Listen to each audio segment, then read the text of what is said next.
परमेश्वर के धन्य नाम की महिमा हो। प्रभात मनन के सत्र 1472 में आप सभी का बहुत ही विनम्रता के साथ स्वागत करता हूं। आइए आज का मनन के लिए हम पढ़ते हैं तीमुथियुस को भेजी गई दूसरी पत्री अध्याय 2 पद 9, जिसके लिए मैं कुकर्मी के समान दुख उठाता हूँ, यहाँ तक कि कैद भी हूँ, परंतु परमेश्वर का वचन कैद नहीं। कल के मनन में तो समाचार प्रचार में स्वयं को खर्च करने के विषय में हम मनन किए थे। पहली शताब्दी के सुसमाचार प्रचारकों के लिए सुसमाचार का प्रचार खर्च करने और खर्च हो जाने की सेवा थी, परंतु दुख के साथ कहना पड़ता है कि वर्तमान काल में सुसमाचार का प्रचार दूसरों से खर्चा लेने का कार्य के रूप में कई लोगों ने तब्दील कर दिए है। परंतु आज भी बहुत सारे ऐसे प्रभु के दासगण हैं जो स्वयं खर्च होते हुए प्रभु की सेवा निस्वार्थ रूप में कर रहे हैं। मैं ऐसे कई लोगों को जानता, इसलिए ही मुझे यह धारणा नहीं है कि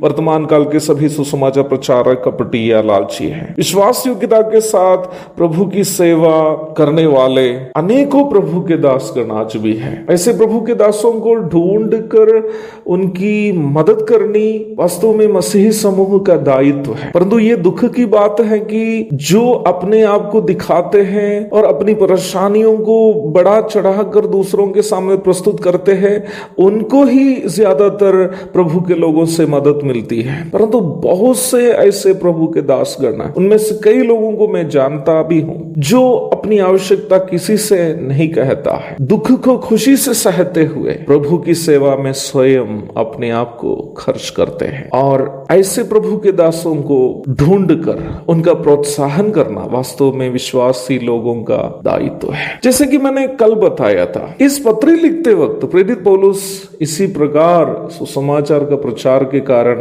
रोमी जेल में स्वयं खर्च हो रहा था। यह बात स्वाभाविक है कि पौलुस का कारावास कुछ हद तक तीमुथियुस में भी दुख और निराशा उत्पन्न किए होंगे। इस बात को समझने के कारण होना चाहिए प्रेरित पौलुस तीमुथियुस से कह रहा है कि बंधन या कैद में होना आदि केवल अपने को ही है, बल्कि परमेश्वर के वचन का न बंधन होता है न कारावास। वास्तव में बहुत बड़ी एक आध्यात्मिक सच्चाई पौलुस यहाँ अपना शिष्य के साथ बांट रहा था। यद्यपि मसीहत उस वक्त बिल्कुल बचपन की अवस्था में थी, फिर भी पौलुस यह बात अच्छा से जानता था कि पौलुस को जेल में बंद रखने से नहीं तो उनकी हत्या करने से मसीहत की समाप्ति नहीं होने वाली है। इसलिए नहीं होने वाली है क्योंकि मसीहत का आधार परमेश्वर का वचन है। ये वो वचन है जो अनादि काल के पूर्व परमेश्वर के साथ था। ये वो वचन है जो सब वस्तुओं की सृष्टि का कारण है। ये वो वचन है जो आकाश और पृथ्वी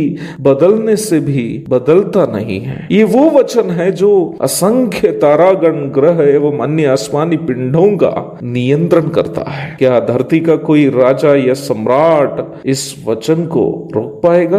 कभी नहीं। पौलुस की सोच कितनी सही थी। सम्राट नीरो ने पौलुस का गला काट दिया, पतरस को उल्टा क्रूस पे टांग दिया। कितने सारे सम्राट, कितने सारे राजा लोग, कितने सारे शक्तिशाली सम्राट, शासकगण परमेश्वर के वचन को फैलने से रोकने की कोशिश की। स्तिफानुस से लेकर ग्रहाम स्टेन्स तक कितने सारे प्रभु के दासगण, वे लोग मसीह विरोधियों के हाथों से स्वर्ग पहुंच गए। क्या जो लोग प्रभु के दासों की हत्या की, प्रभु के लोगों को सताए, वे लोग सुसमाचार फैलने से रोक पाए? कभी नहीं। क्यों? क्योंकि सुसमाचार परमेश्वर का वचन है। सुसमाचार परमेश्वर के वचन पर आधारित, जिसका देह रूप है प्रभु यीशु मसीह। मुझे सुनने वाले प्रभु के संतों तथा सेवकों से मैं कहना चाहता हूँ, कभी ये कहकर रोना पीटना नहीं कीजिए कि अरे मसीह में आने के कारण या मसीह का प्रचार करने के कारण मुझ पर ये परेशानी आ रही है, मुझे वो दिक्कत हो रहा है, मुझे कुछ हो जाने से